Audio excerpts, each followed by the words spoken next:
Good Thursday morning, neighbors. Bit of nuclear news. Vogtle plant is undergoing another delay.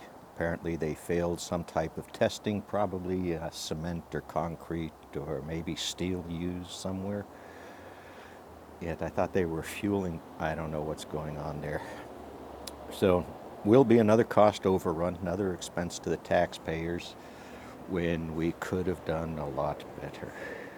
But hey, right now the Hanford site, the CGS nuclear plant at the Hanford site is being refueled, so it's having what's called an outage, scheduled outage for about 2 months. About 1,000 workers have come into the town for that 2 month period and will leave, going on to the next job when they're done. That's a part of the migrant workforce out there, the untold migrant labor. So that town has to be prepared for a few thousand people to move in every 2 years. No problem. And they do a good job of it. And they try to treat the people like they treat everyone else. So that's number two. Number three, there was a brief burst from the DOE about microreactors, which are not new. They have the same issues.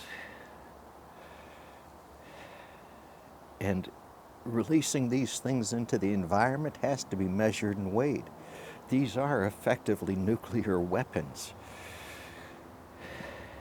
Only they explode, and that explosion lasts weeks and months and years until they can move the debris so it can explode somewhere else.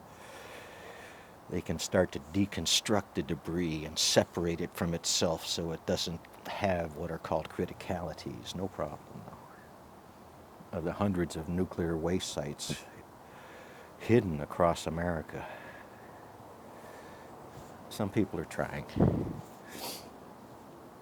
So back to Hanford.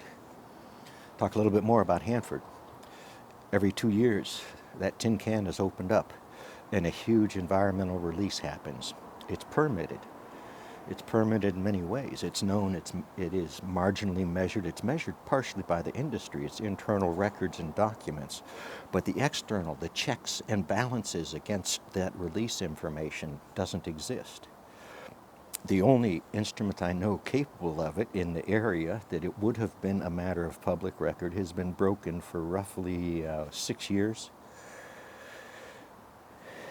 So there is no monitoring of the effects of opening those tin cans up. There is a release of many radioactive materials, period, end. Another side note is about 1/3 of the fuel in the reactor is being replaced. So they've managed to take the life cycle management for fuel rods up to a 6-year cycle. I guess that's as close as they can get before it becomes too enriched with plutonium and becomes weapons-grade material. You hear what I said in there? The American fuel design, that is a fact of its design.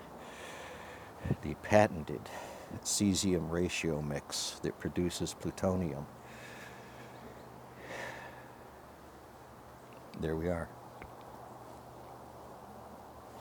There is a proposal for a massive new radiation monitoring system. Have you heard about it? Many pieces out. Thank you for listening.